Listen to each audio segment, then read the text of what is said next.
I had so many struggles over the summer trying to get my backyard garden to produce even a small amount of food this year.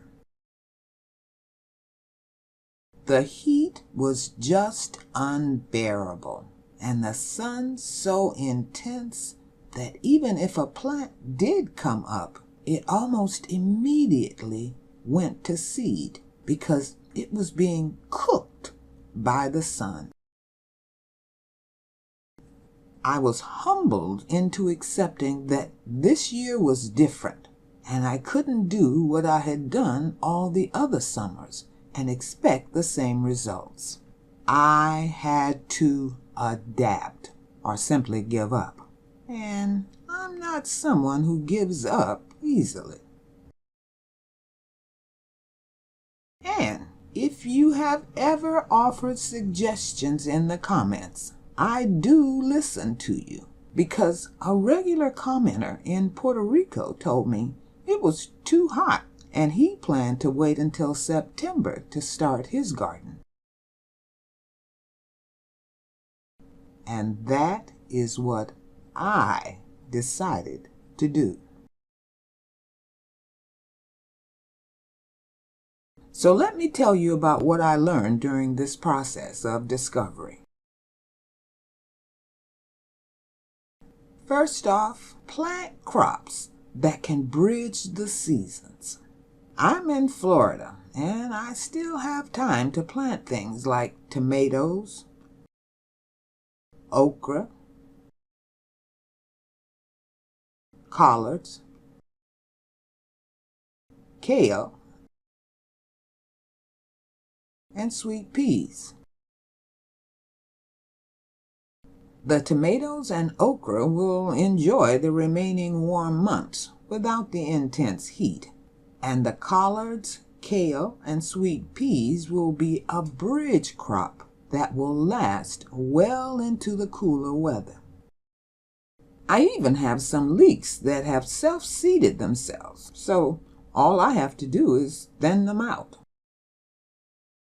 For those of you in cooler climates with a shorter growing window, I did a video a while back showing how to create a mini greenhouse that will allow you to grow even into cooler weather.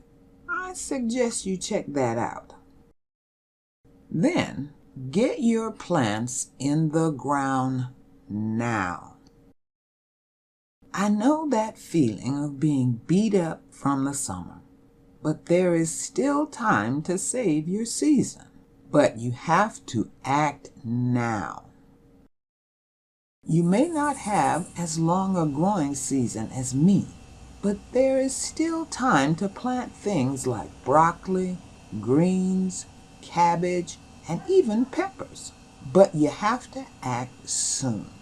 A lot of fast-growing vegetables generally like temperatures between 60 and 80 degrees, so there's still time. Then, go with fast-growing plants. Now is the time to pay attention to that time to harvest. Radishes, cucumbers, carrots, and bush beans are all fast growers that will give you a harvest before really cold weather sets in. Even summer squash produces a crop in about 6 weeks, so they're still worth a try.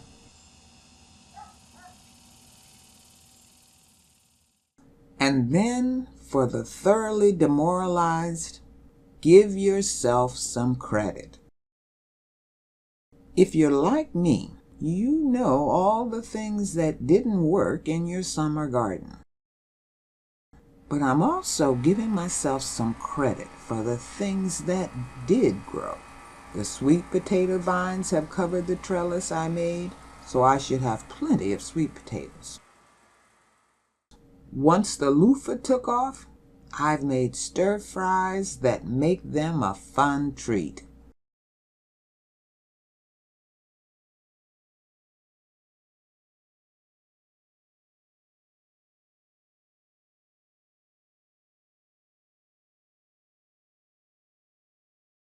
The cucumbers that died before they could get started have now begun to take off and hold on to flowers. So I'm doing another round that is already coming up. I built a plant and bucket stand that has worked great to give me peanuts, sweet potatoes, and peppers in a bucket that I can now overwinter to get a jump on next spring. And I've had plenty of peppers.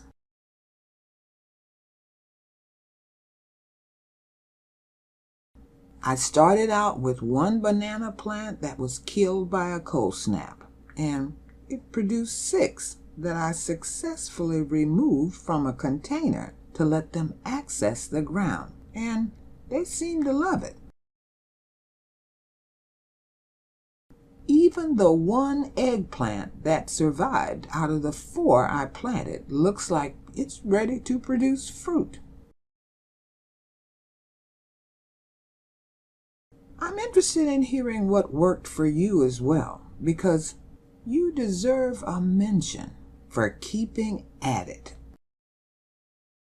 So, despite all the problems we had this summer, it's still possible to grow something in your garden. So get started, like now. See you next time.